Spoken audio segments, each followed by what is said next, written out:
you're here. I think we should get started because it's just a minute or two after 12. And for all of you, welcome. Welcome back. Welcome for the first time. We're so thrilled to spend an hour with you today on Sunday. This is virtual Boozy Brunch. I hope you are in the correct Zoom meeting. If not, no harm, no foul if you leave right now, but we'd love to have you. This is season 2. It's episode 31. And we ask everyone who's in brunch to play along with us. Brunch is not a passive sport. So if you don't already, please open the chats down below. And we'd love to hear from you, your good news of the past week, what you've been up to since we saw you last. And also, we'd love to hear what your feelings are about this incredible vegetable that we call squash. I believe pumpkin is included. We got a lot of pumpkins on screen today, so we're very excited about that. So I'm going to let Mark Chi spot a couple of the people here. We hear your thoughts, our theme for today, and then you'll hear our thoughts and my amazing co-host Ed's thoughts as well. So Mark, who do we have in the audience today that we get to pick on?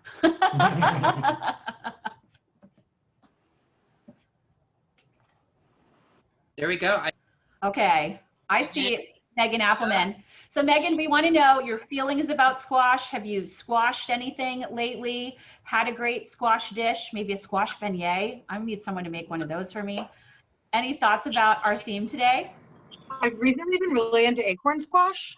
I didn't realize that like they're so easy to cook and so delicious. So I actually have been getting them pretty regularly. But we are going pumpkin picking next weekend, so I'm excited to, try some stuff out with my pumpkin. So fun. Victoria Kent, feelings about squash? I love it. Trader Joe's has this really good butternut squash soup that's super easy to make, so I've been eating that for lunch for the past 2 weeks. Very fun. Kaho, how do you incorporate squash in your life? I mean, I love pumpkin pie ever since I was little. Yeah. And then I did do a bunch of pumpkin syrup cocktails last year. Nice. I haven't started getting into that yet, but yeah, I would make a big batch and have puree for like the whole season. So I still need to get started on You're that. totally an old pro at this whole squash cocktail thing. I love it. Good. Pumpkin at least, but butternut squash cocktail is new to me. Next level. Butternut Belinda cocktails. Fun. So usually at this time in the show, we show you a little slide to direct you to the virtual Boozy Brunch page, because if you ever want to join the show and cook along, you can always find all the recipes. But this week we're doing something a little different. We want to show you a new page. You can go ahead and flip it, Christina. It's the virtual productions page for Studio 88 Productions. And so you've met many members of the teams if you've been coming with us and joining us for the last 30 weeks. So we now have an entire virtual experience production team. So if any of you have any social virtual experiences you're in charge of hosting for this year and next, if you have any business things that you need to put together and host, or if you have charity galas, we've done all of that. This team, Mark Chi, Christina, myself, Evie, have done 75 virtual experiences so far. So we'd love for you to consider us for your next virtual experience. And that's the only ad. Well, no, there's one more ad for today. I also want to share with everyone that in addition to being here every Sunday with this fun virtual experience, I am also now on screen with you I almost knocked over a bottle of champagne, every Wednesday for Wednesdays through December. So if you find yourself 6:30 Central Time, 7:30 Eastern Time, 4:30 Pacific Time, wanting to have some friends to drink wine with and also snack with, this particular Wednesday we'll be doing Loire Valley wines, and then next Wednesday we'll be doing Loire Valley and Vin de France appellation wines, and on and on. So we'd love for you to join us for all of that. And with all that being said, that's all the advertorial for today. I'm going to toss it over to my co-host, Ed, who's going to unmute himself, and I'm going to mute myself. And we are actually together in Studio 8H, Ed. So let's hear from you. I'm so excited you're here. I am so excited to be here. Good afternoon, everyone. Good to see everyone. Glad we're all joining safely today together over Zoom. Note that the chat box is available for questions, for comments. If you have a question, we will spotlight you, put any positive thoughts on there that you want. We're just all here to connect and to have fun. So be sure to get involved because no one wants a passive bruncher. You don't go to brunch, you just sit around and like not talk. Okay, so you gotta throw yourself out there, throw your comments out there, engage, and you'll definitely have more fun.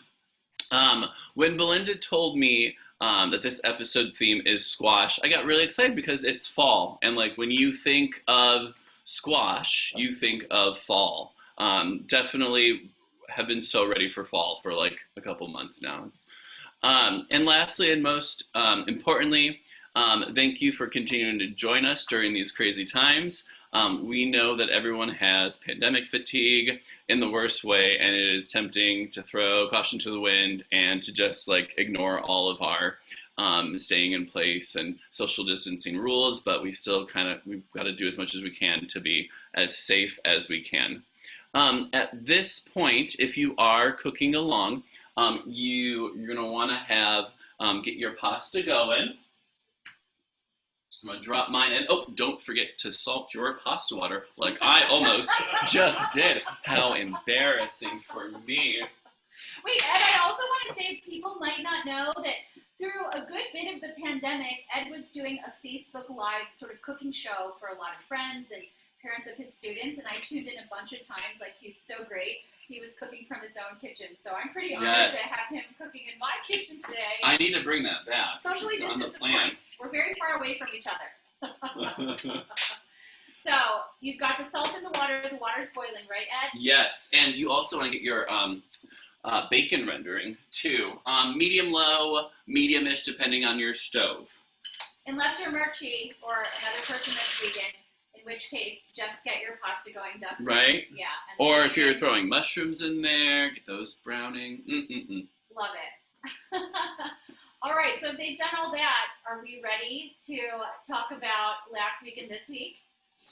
Most definitely. Last week we were so excited to have these spiced folks. We had monkey shoulder scotch cocktails with Anna Main, who is so talented and so great.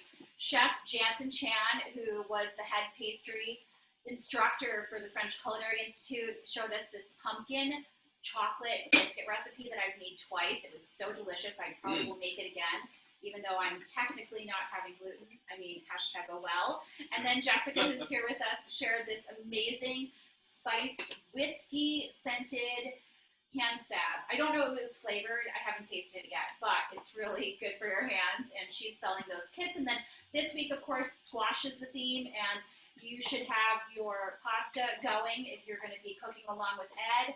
I've got my good cocktail ice ready in a shaker if you're going to make the Butternut Belinda cocktail with me. And then we're going to have some members of the Frey family from Frey Family Farm and talk about America's first family of pumpkins, and it's going to be really cool. So all that is going to happen, and maybe some more. I don't know. Ed, are we ready to start? I mean, we already started drinking, to be honest. We've had a little bit It's been a few hours. It's been a few hours. Now it's time for some cocktails, and I'm going to do the honors this week.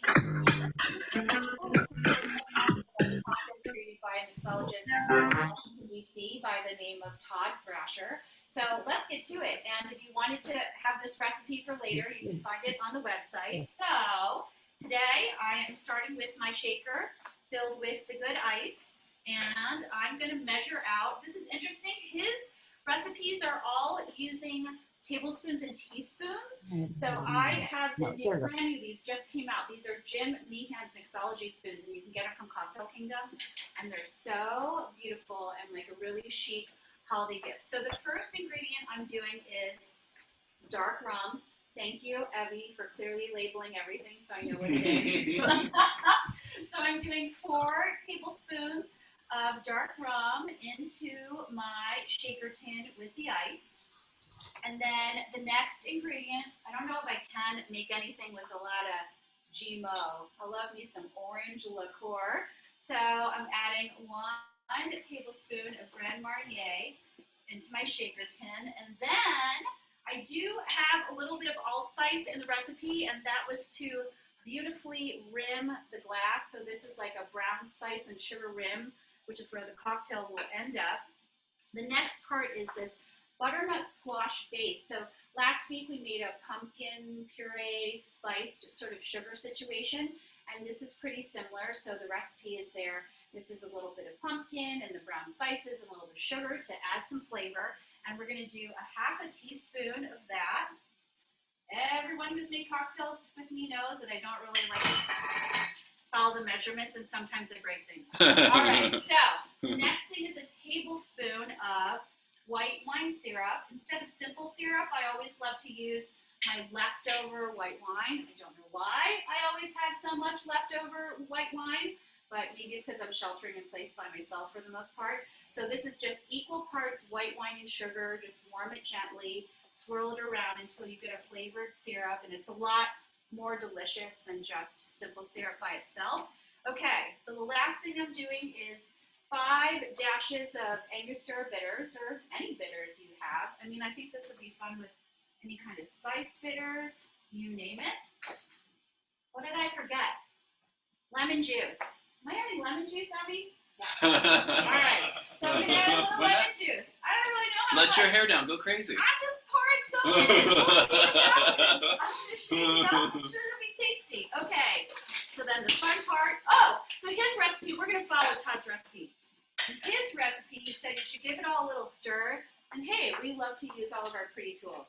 So I'll use my copper spoon and give it a little stir before. That is a beautiful cocktail shaker. Love that. You. We love all this rose gold stuff, right? All right, shake it.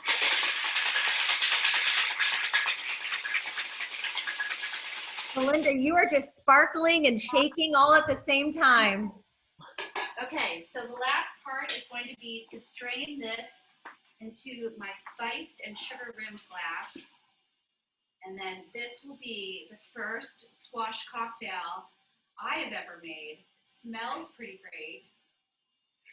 We'll find out how it tastes. Everyone with me who's making a squash cocktail?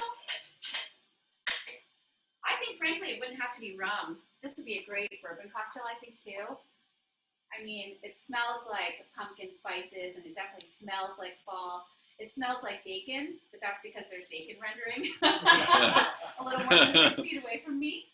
But I would just like to toast all of you and your health. I hope you have something delicious to drink. And this is the Butternut Belinda, and I'm so happy to see all of you this Sunday. I see it's either Mark or Dustin. Someone's mixing over there. We'll see how it all turns out. You'll have to let me know. It's boozy. That's exactly how I like it. And it's pretty tasty. So we've all got a little something to drink now, and it has vegetables in it, so that's kind of fun. Kaho, what did you do for your drink over there? Oh, I did something simple today. I had this is like a La Colombe draft latte, and then I put in some of the Somrus coffee. Somrus from our friend. Good. Good morning drink. Well, I hope that everyone has something tasty. It doesn't have to have alcohol in it. Mine does. I'm going to get happier and happier throughout the course of the episode. So I now have the pleasure of introducing, again, my great co-host, Ed. And he, as you know, is going to put together this beautiful squash dish. There's bacon rendering. There is pasta in simmering water, well salted. And now he's going to put it all together for us and show us what we need to do to get it into the oven. So Ed, I'm going to let you take it away. Okay, so at this point, our pasta is cooking. I just tested mine, and it probably needs a couple more minutes. Just don't overcook it. And then we had the bacon rendering already. And after your bacon is all rendered, you're going to want to add in your squash and your onions, okay? And you'll probably want that to cook about, I don't know, about 7 or 8 minutes. You want the onions to be nice and translucent and soft, and you want your squash to be nice and tender as well. Hey Ed, how much bacon fat do you have rendered? Since I'm not using bacon, I'm going to use olive oil. Say that again. How much bacon fat do you have in your pot? I would use maybe like 2 or 3 tablespoons, a couple tablespoons.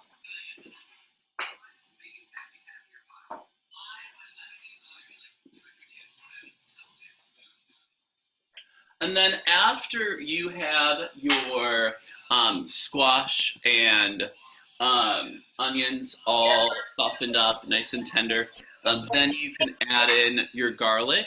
But don't add your garlic until right before you're about to add in your little bit of water and your cream and your cheese, because you don't want your garlic. Yeah, I don't. And I mean, it's not like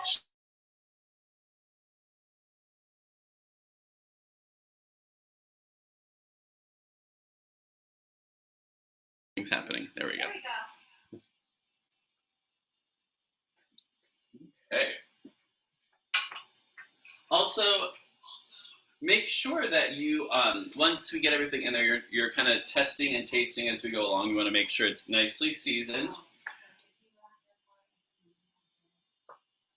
Any questions for me while we're doing this? No, but it smells so good. I don't know what it is about the combination of onions and bacon, but like that's like the only smell that I really need in this world, let's be honest. Ed, I have a question. Yes. How big should the butternut squash pieces be? Does it matter of like how big you're making them? Yeah, I mean, a lot of it depends on what the pasta shape that you're using is. You kind of want it to be a similar shape. And, you know, obviously it's a little bit bigger. It's going to be a little longer to cook. So in the recipe, I recommend about a half inch dice. But, I mean, it really doesn't matter. You just want to test it to make sure it's nice and tender and not overcooked. Like the last time I made this, I overcooked the squash. It was still good, but it was a little overcooked.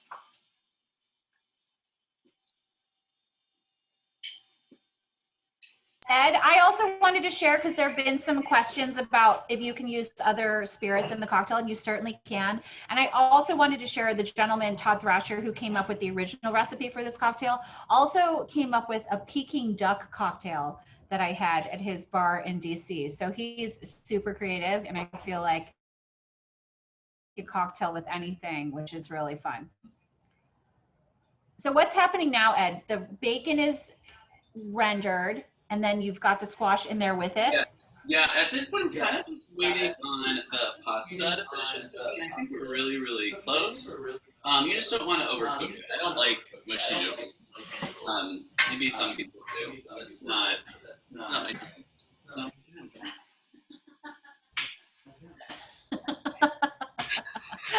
That's okay. We're gonna go ahead and throw in our garlic and our lemon zest, and just heat that up a little bit. Don't burn your garlic. People love to burn the garlic, and your red pepper flakes. And do the red pepper flakes to your liking. I like a little bit of, in a lot of my meals, I add like red pepper flakes whenever I can. We can handle it, Ed. We can handle it, Ed. We can handle the spice. This group, we got it. We got you. And then at this point, this is a great time to add in a little bit of pasta water. I think I said about almost a cup. And then you kind of, at that point, want to scrape up the brown bits that you have in your pan, all that flavor in there. Let that reduce just a little bit. And then also at this point, you can add in your cream, and then your cream cheese, and your Gouda, or whatever nice melty cheese that you have.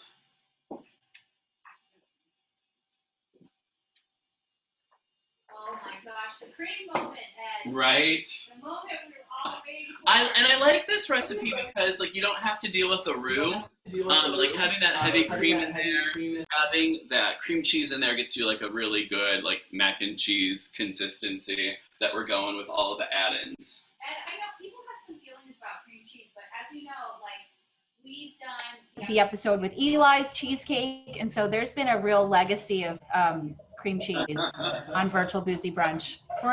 Not afraid. I love that. Not afraid of that. So Ed, I have a question. Yes. If you're trying to be a little healthier, but you still want something very creamy, what would you recommend? I mean, coconut milk, or would that make it sweet? Yeah, coconut milk might be kind of sweet. Maybe if you did like a lower fat sour cream would be a good dinner. I use like one of the wonderful things.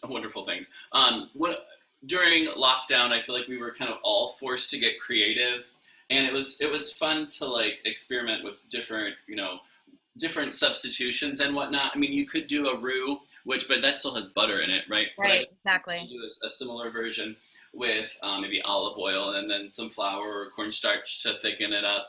Hmm. And yeah, that's I like that idea. Thank you. yeah, definitely. Actually, Ed, Caho had a really good idea. Oh yeah. Caho, can you share your pasta water? Oh, yeah. So I learned this idea from Kim Stodel, who's the bartender at Providence in LA. And in the spirit of zero waste, he would actually use leftover pasta water to make a simple syrup out of it. And then when you add it to cocktails, because the syrup is starchy, maybe, for your whiskey sours or other kind of creamy cocktails like that, it'll make it even creamier or help the ingredients bind together even better. So I love that. really Cajo, that's kind of like the chickpea aquafaba too, right? Like all the different thickeners. Right. Exactly. Yep. So as a nice richness to even random cocktails. So it's a kind of a fun thing to try. So smart. Okay. So did you just pour that down the sink, Ed? Save that. Oh, it's already, there's a lot of it already in the pasta. I just heard it go down the sink, that pasta water. Apparently the pasta water is like liquid gold. I definitely agree that pasta water is liquid gold.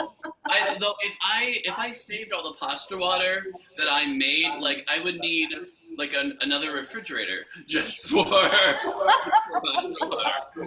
Well, maybe we can do like a little pipeline. You can send it down to Chicago and I'll use it for cocktails. Amazing. And we are, at this point, we'll end up broiling to get a nice like crispy crust on the top with the breadcrumbs and the Parmesan and whatnot. So if you want to get your broiler preheated right now, that would be fantastic. That broiler's heated, baby. We did it. I see a lot of kitchens going. We've got a lot of bacony smells all over the country, I think.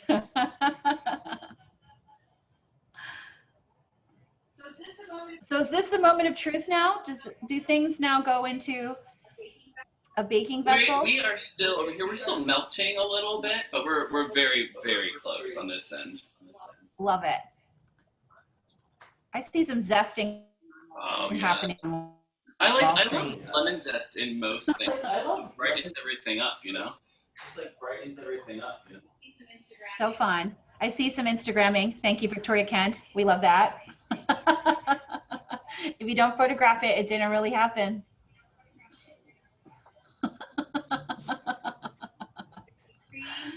I see cream. Oh, that looks so creamy, Ed. It looks delicious. Yeah. Thank you. Oh, one other thing. Belinda, did we want to talk about processing squash? Because that can be like a pain, right? Yeah. So what I always peel it for. Well, actually, sometimes I'll cut it in half and like throw it in the oven for an hour, and then you can kind of just scrape it out. But if I need to use it in a different way, like dice it up or whatever, I peel it all the way around first, and make sure you have a really nice sharp peeler. Like I'm bad about like remembering to like replace certain kitchen utensils, maybe once a year or whatever, but like have a good, sharp peeler. And then after you've peeled it all the way, then you want to half it, okay? And they can just be such an awkward shape, but like if you half it, and I don't quite have enough room on this cutting board, but if you half it and then you cut the circular end off to kind of make it more manageable, and then you cut down, you've already cut down the middle, and then that way you can kind of get the size that you want once you have like a nice flat area, and then you can go to town on processing it. Ed, can we also talk about, you're a classically trained singer and you teach music to young students, which is so amazing. Thank you for educating our youth and being there in school right now. Like, how did you learn to cook? Who was the inspiration for your culinary? Growing up, I'd always help cooking at home. I can't get this stove to turn off. Growing up, I always helped. I loved helping in the kitchen. And like one of the first things that I remember like making on my own, especially with my grandmother, was pie crust. And I actually brought pecan pie today. I can show you guys that. This pecan pie is so gorgeous. I mean, sorry, Stephanie, I'm gonna have some. So Stephanie, you know, those of you who've been with us for a while, it's from Not Collaborative, and I did their 21-day program, and now I'm in their quarterly program, sort of trying. But I really want to eat that whole pie. Just take your time with it. Steph is texting me, like, don't do it. I'm gonna eat it on the Peloton. I'm gonna eat it on the treadmill. I'm gonna be running in front of you. I'm gonna do a high intensity workout on the treadmill and then have a sliver of the pie. Okay, eat the sliver and eat it slowly and mindfully. Archie has some kale. Archie needs to know what we're doing with the kale. Oh yes, and then you're gonna put the kale in while everything's finished up melting, and you want to kind of cover that, and then the steam will wilt the kale or chard or whatever you decided to use. Mark, toss it in. Okay, all of it. All of it, yes. All of it. Yes, all of it. Yeah, and you're gonna want to let that sit for There it goes. to wilt that kale. And I like that your recipe doesn't have, like, you don't have to blanch it, you don't have to do anything crazy, just dump it in. You know why? Because cream cheese is magic, and the cream cheese will take care of that kale. That's what I think. Everything. People really do have problems with cream cheese. Like, I don't know. I love cream cheese. Listen, we're in the Midwest. Whatever. All of that. Henry, we're gonna do it. Do you have cream cheese in your fridge, Henry?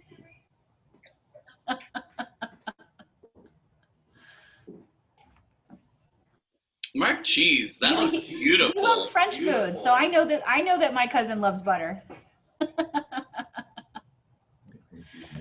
Henry, do you have any problems with cream cheese? And Ida cooks a lot, so we had something, and I think there's always some cream cheese in the refrigerator sometime somewhere. Yeah. Good. That's right. We need bagels and lox. We need all those things. All right, Ed. Are we ready to put that in the oven? Because it looks delicious. Yeah. Okay. So then at this point, I would just pour your pasta into your skillet with your sauce and everything. There.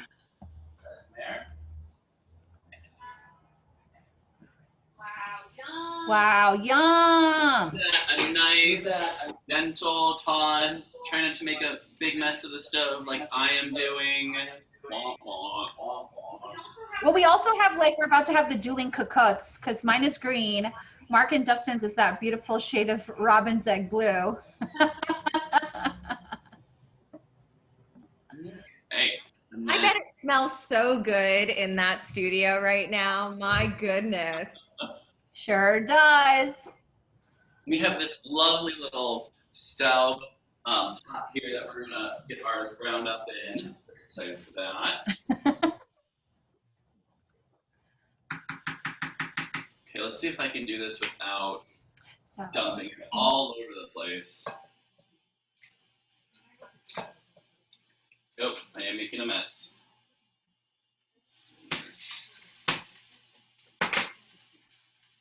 Okay.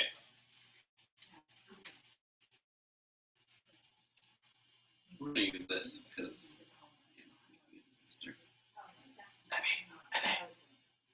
Ed, we do have a question for yes. you from the galley. Okay. Entire thing be done in one pot. So we could, I mean, we could technically put that all clad skillet into the oven. Just put this right in there. Turn these burners off.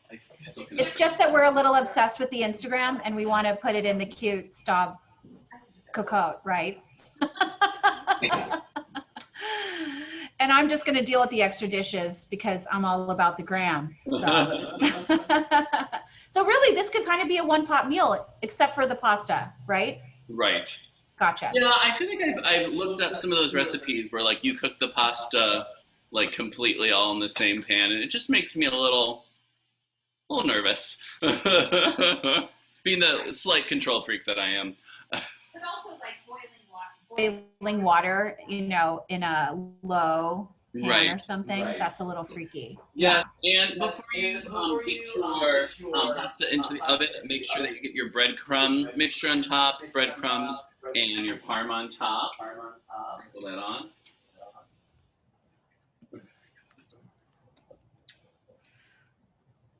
Oh my goodness. This is exactly like what you want to eat in cold weather. It's pretty cool here.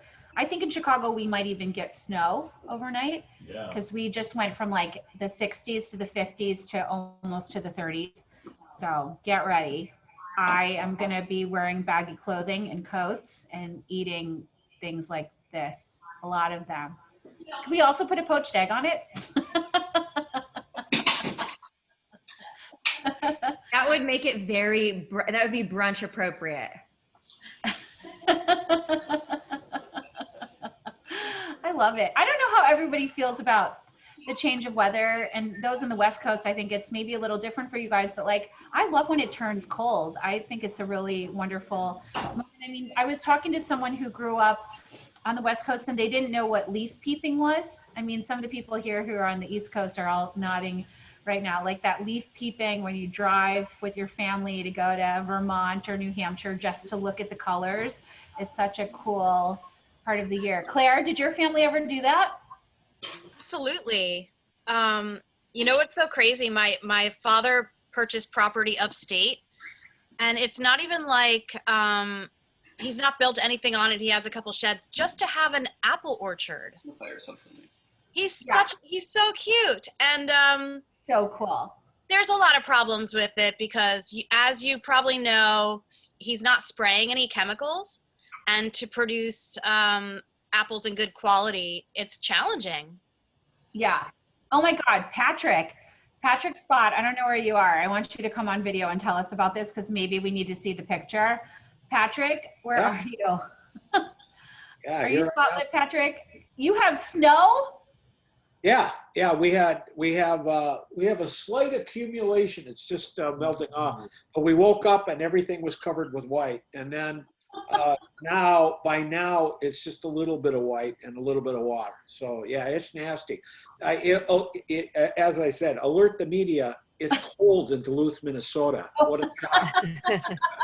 How is this happening? Mind blown. Well, we're sending warm thoughts. Thank you. I love these kitchens. It's nice and warm. All right, Ed, do we have this sucker in the oven?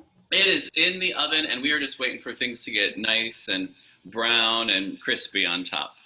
I love it. So Ed, thank you so much for sharing that incredible recipe. Oh, definitely. We're going to check back in with everybody and see their end result, which I think will be super fun. You'll see our end result for sure because we are all 12 feet apart from each other, but he's going to pass me a taste once it's ready.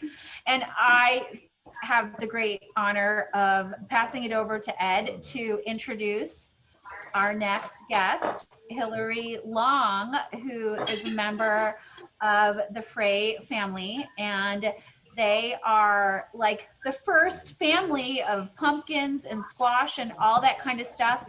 And I'm gonna let Ed lead off with a question, but we're also just right now gonna spotlight Hillary because she is in a very fascinating place that I hope that everybody is super excited to explore with us. I mean, Hillary, please tell us what's going on where you are, because this is so freaking cool.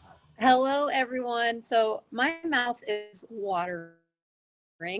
our plan for today changed a little bit. And so I was supposed to be in a kitchen having yummy cocktails and yummy treats, but instead we decided we had a couple change of plans, and Sarah does apologize. She wasn't able to make it, but we are here on our Keens, Illinois farm, and we are in one of our packing facilities where, as you can see, I'm going to do like a virtual farm tour. Yes. You can see that we are packing and shipping I'm going to actually flip my screen. There we go. That'll be easier to show. So I also have Sarah's oldest with me. He's been my assistant. That's William. He's been helping me. And William is who helped me lift this bin of pumpkins up on the forklift to show to all of you. So Fry Farms, we are the nation's largest pumpkin grower. And this variety that you see here is called Autumn Color. And they are, as you can see, just beautiful, popping with a lot of color. So yeah, that's where we are today. And so happy to be here, Belinda. I remember when we first met, and I still think of you every time someone sabers a bottle of champagne, every time. Oh. So Hillary, I just want to share everyone that we had that really cool moment. So we have a mutual friend, Chadwick Boyd, who's an incredible sort of chef and entrepreneur and all these kinds of things. And he hosted these culinary salons at his apartment in New York, you know, Midtown, right across the street from Carnegie Hall. And so I walk into his place for this culinary salon, and there's this unbelievable array of the most beautiful pumpkins I've ever seen in my life. And then he also had all of these different dishes made using these pumpkins. And I think probably, Hillary, as you said, people are always most curious. Like, yes, we buy these gorgeous pumpkins. I personally went to Trader Joe's right by my parents' house. It was a Trader Joe's in Schaumburg, Illinois. And the moment I drove up, I could see your pumpkins all over the entire sort of front of the store. And I thought, okay, I'm going to buy those and I'm going to put them on display because they're gorgeous. But what do I do with them after I put them on display? Like, these are all for eating too, right? Right. Absolutely. And I want to share, so there's an article, Kim Severson, who's a friend of probably quite a few of us on the brunch call today. Kim came out to the farm a couple years ago, and she wrote an article. You can do a quick search. It says, America's Pumpkin Queen, which is my aunt, Sarah Fry, has a request to please cook and don't just carve. And one of the interesting things, remember? Yeah. So one of the interesting things I loved about that article, and I loved about Kim's visit, was we spent time talking about the difference in a pumpkin and a squash. What's the difference? So I want to share that today. She touches on that in the article. Technically, all pumpkins are squash. Technically, I mean, even the pie pumpkin you see here and the carving pumpkins, they are squash. So calling them pumpkins is really more a matter of convenience than it is botany. So I just wanted to share that since it's our Squash Sunday. But yes, everything that you see here in that Autumn Color bin. So basically what we do is we have 12 different seed varieties that Sarah hand selected based on the color, the texture, and of course, how the flavor. Her favorite, which has also become one of my favorites, and I want to share that one with you first, so you remember that and you can ask questions, is the Jardel, and it's an Australian variety, and it to me makes the best pumpkin pie. So this is the Jardel. Wow, that's so good. Yes, I mean, that's the one I remember. It's like sitting on the table, and then I thought, oh my God, I mean, yes, we can make it into a jack-o'-lantern, but wouldn't it be more fun to cook with it? Mm-hmm. And it has that beautiful color. So I live in Florida full time. I'm here visiting. And that color, if you can picture putting those with a lot of different whites, so like the whites and the greens, it kind of has that coastal look as well. But then as long as you keep them in an ambient temperature, you can be cooking with that same squash through Thanksgiving. So we've really tried to work with, and Trader Joe's is probably the best example, Belinda, that you brought up. With our retail partners to get the word out. I mean, that's really that in that Kim's article, you know, I mean, it's still, I'd say if we do the same brunch 2 years from now, there will be so many more people just aware of that. And Trader Joe's, that's why they put out that massive spread. One year, I think they even did recipe cards. So we'd love to see more of our grocery store partners doing things like that. I think the other interesting thing, Hillary, is also this is like family owned and operated, and it's so multi-generational. And, you know, I have my book, I ordered it, it's coming in Amazon. I think they'll have it maybe tomorrow, and I can't wait to read the book. So I think we would love to hear just a little bit about that. But also, you know, all of us, especially during the pandemic and before too, we're all trying to shop local, and we're all trying to support small businesses and family-owned businesses. Can you speak to that a little bit? Like, you know, it's so fascinating. Like, farming in America is such a topic, and you know, you guys are just like doing amazing, and things like this. I remember we talked about this when we were in New York. We were like, we're figuring out how to succeed as a farming family and do things like juices. And then Mark G, who was just on a second ago, was like, they have this in the bodega right near us. And I'm like, great. Like, we want to buy these kinds of products too. Mm-hmm. So yeah, Sarah, you know, Sarah's our founder, and she's also the youngest of all of the Fries. So interesting, people, when we get introduced as I'm her niece, my mom is the oldest of 8, Sarah's the youngest of 8. And in the book, you know, she just tells a lot of stories about growing up here on the farm, but then how everything comes full circle. And, you know, we've grown from this farm here in Illinois to now farm in 7 states. We are the nation's largest pumpkin grower, but our top commodity is actually watermelon. And so, yeah, it's, that's really what got us in the beverage business. When you brought the juice up, Belinda, so thank you. Sarah had the idea back in 2014 of how do we eliminate the waste? You know, what can we do? Obviously, a lot of the crops that we grow that we don't sell to retail grocery, they are used for organic matter to help, you know, with all of our sustainability efforts. But Sarah had this idea sitting on a park bench in Savannah, Georgia during a watermelon board meeting. We have a national watermelon board that she sat on for quite a few years. And of course we have one. Of course. What, Belinda? Sorry, I had a bad sound for a second. Of course we have a watermelon board. Coming from the one side, you know, there's like a marketing organization and a board for just about everything. I get it. And Chadwick has worked with the watermelon board. We have watermelon queens. There's a seed spitting contest, fun fact. So yes, every year. We've been doing it with our time. Seed spitting contest, I feel like I'd be real good at that. Yes. So Sarah has this idea, and she texts my Uncle John. Well, that's where it started, though. That's where the beverage business really started. Was, you know, we're vertically integrated. So that's that bottle of juice that you held. We don't grow mangoes, but we do work with a lot of grower partners across the U.S. So last fall, for example, we worked with a group called Stemelt. They're an apple grower out of Washington State, out of Wenatchee. And we worked with them on a Honeycrisp puree. And we made a Honeycrisp peach cider for Subway restaurants last year. It was the first time that Subway, who's trying to, obviously, they were all about fresh. Everyone's about better for you beverage. Where does it come from? What's the story behind your food, your beverages? And so that was a really fun innovation product that we did with another grower. And so that's, you know, that's something that Sarah touches on in the book as well. It's been really challenging for us. We're still a very small family business, and we've been competing now against Coke and Pepsi for a few years. So she touches on that a little bit in the book. Well, I think, you know, Hillary, we want to be your evangelist. Like, you know what, everyone here, we love to support family businesses and small businesses and high integrity businesses. So like, we want to be your evangelist. But Mark has a question for you. Sure. Has the farm or has the family ever done, can you hear me all right? Have we done what? I'm sorry. Have you ever done like a pumpkin tasting? I'm curious to know, like, does each color pumpkin have a different and distinct flavor? We have, and we need to do it again. We have a lot of new content that we're going to be putting out in the next couple of weeks, but we did do this a few years ago. So my Uncle John's wife, Andrea, hi Andrea, if you're watching, she did a really cool cutting in Sarah's kitchen, and we need to resurrect that video. I'm glad you brought that up, because they do all have a unique flavor. Some are a little, like the Jardel to me has rich, savory. Mm-hmm.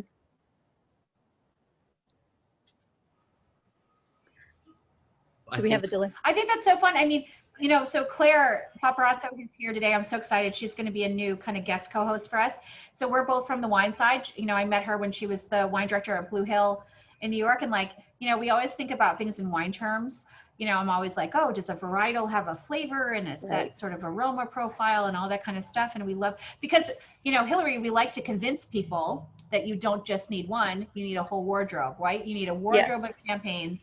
You always need a whole wardrobe of different pumpkins and squash. every season. And Christina, do you have a question too? I do. And speaking of wardrobe, Hillary, we keep saying what a great hat you have. So that's Thank you. Segue. You're welcome. But you mentioned something that I'm always curious about is how to keep your pumpkins fresh for the longest time possible, or when to buy them so they're good in time for Halloween or whatever it is. So what's the optimal environment to keep your pumpkins fresh? It's simple. It's just an ambient, cool, dry temperature. So where I live in South Florida, the pumpkins, the squash that I know we are going to attempt to cook with, they don't go on the front porch. It's still very hot in South Florida. So just anywhere that's cool and dry. And, you know, we got married here on the farm, my husband and I, and we gave out, of course, a lot of cute little pumpkins as one of our party favors. And I had girlfriends text me, two girlfriends text me in January. We got married in October, and they text me in January a picture, and they were still gorgeous because they kept them inside. So just keep them inside in a cool, dry place. That's fantastic. Thank you. I mean, And thank you for driving to Trader Joe's, by the way, 30 minutes. Thank you for sharing that. Oh, of course. I was happy to. And when you talk about the porch, I happen to be in New Orleans right now, and going down the street with all the houses, they have all their pumpkins lined on the porch, and it's really festive. So I'm happy to contribute. Thank you. It's been, I was sharing with you guys earlier. We took a little gamble this year, and we planted more than we ever have in the history of our family business, just knowing, and it was Sarah's just gut, you know, that people want the nostalgia of the fall season, no matter what's going on in the world. And we're going to go for it. And it's been an amazing fall season for us. So we're grateful for all of that, and blessed that people are doing exactly that. I mean, it's a big, big year. A lot of retailers have sold out, and they're needing more from us. And it's a good thing. I was going to say, they were sold out at another Walmart that we went to, and then a pumpkin patch that they had in town was totally sold out. So you're absolutely right. Well, and Hillary, if anybody, I'm also from like a business standpoint, because we've over the course of our 30 weeks of this, we've spoken to a lot of, you know, small businesses and entrepreneurs, and like, it's so fun when you have a business that can fill a need, right? Like everybody wants to be sort of comforted and connected and do kind of family things. So it's a great thing to hear that the business is doing well, because, you know, you're fulfilling a need that people have, which is so great. Like, what do you think is going to happen? I know we were talking about sort of in the pre-show about how maybe what the family was doing in terms of the business, like maybe you were growing one type of thing and it evolved into this. Like, what do you think is going to be for moving forward? What is everyone going to want from you guys?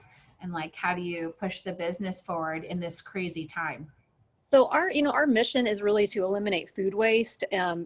We have taken everything from watermelons to watermelon juice, pumpkin seeds. We do supply to Libby's. So Illinois, where we are here, and I'm happy to see quite a few Midwesterners today. We are the largest. Illinois produces 80% of the nation's pie pumpkins.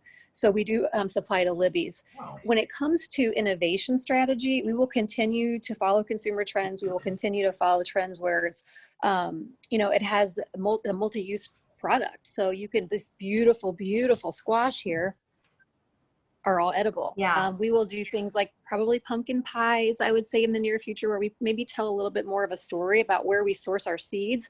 So I showed the Jardel pumpkin, but we also have some that are from Italy. We have one called the White Boar, which is from South Africa. So for us, it's going to become better storytellers and increase our marketing budget a little bit by doing so.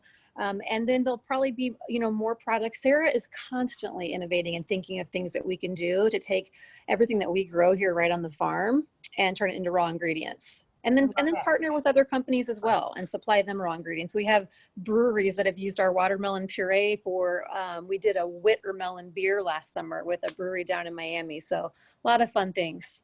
So fun. I feel like, Mark and I are probably thinking the same. We spend a lot of time together, even though I'm in Chicago and he's in New York. We're on Zoom together quite a lot.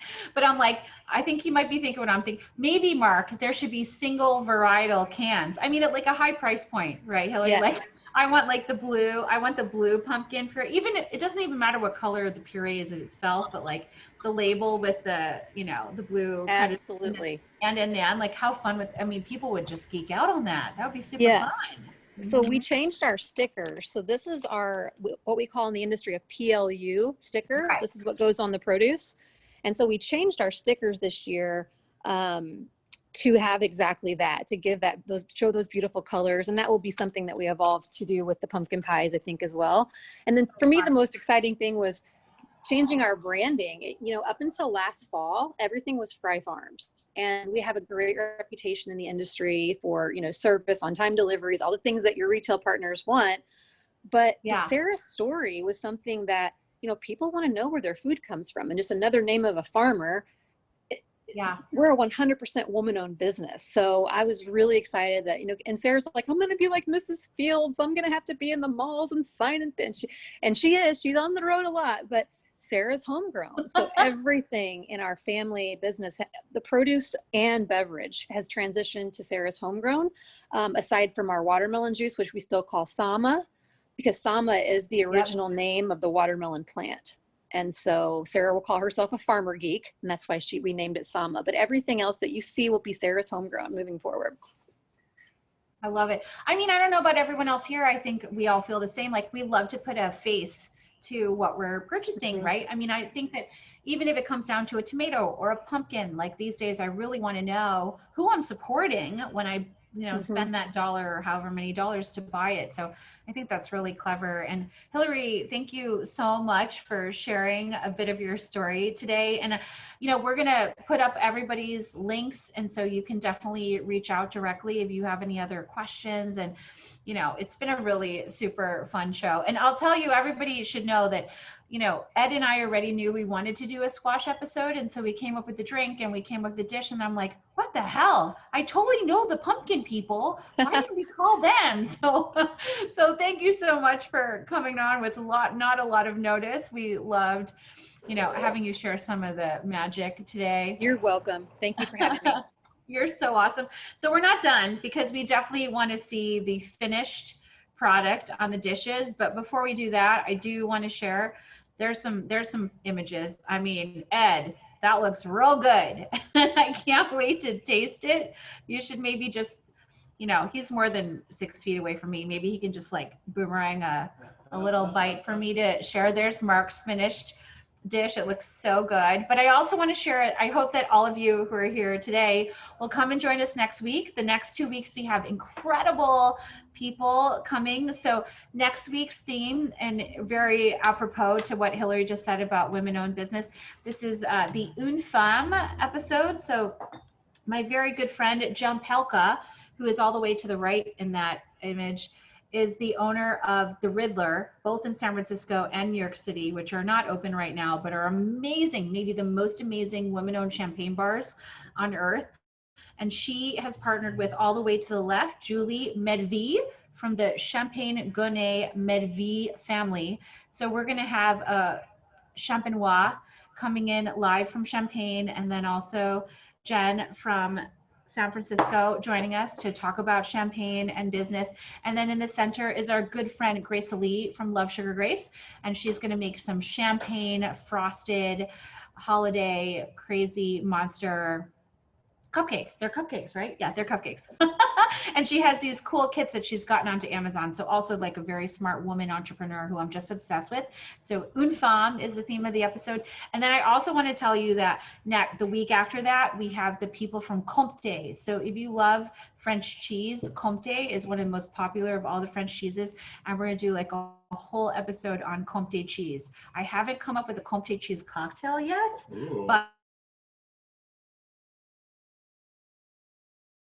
kinds of delicious stuff. We're do lambic beers, I think. And so we have the next 2 weeks, really fun topics and really fun episodes. And I just want to thank again, Ed, for being here today, Hillary for sharing all of her knowledge about business and farms and also pumpkins, of course. We love you all so much. And thank you for spending this Sunday with us. We always love to connect with you. And, you know, we're going to hang out. I mean, because I have some stuff to taste. We have some more things to drink. And we wish all of you a happy Sunday and a most incredible week. Here's what happens now is we're going to, in a couple of minutes, unmute everyone. So if you just want to say your piece or make a toast or just hang out and, you know, commiserate or squash anything, We're here for you. And if you have to go, that's the end of the show. I just want to say that the Butternut Belinda is delicious. Thanks, Mark. It is Well, boozy, and I'm here for it. Official end of the show. It's boozy AF, friends. I mean, and I also did measure 189. Does anyone? I mean, I have a measuring spoon. Okay, so here's what's going to happen now. I'm going to unmute everyone, and you can unmute yourself too. And, you know, we love to hear what you're up to and how you're feeling and all that kind of stuff. It's happening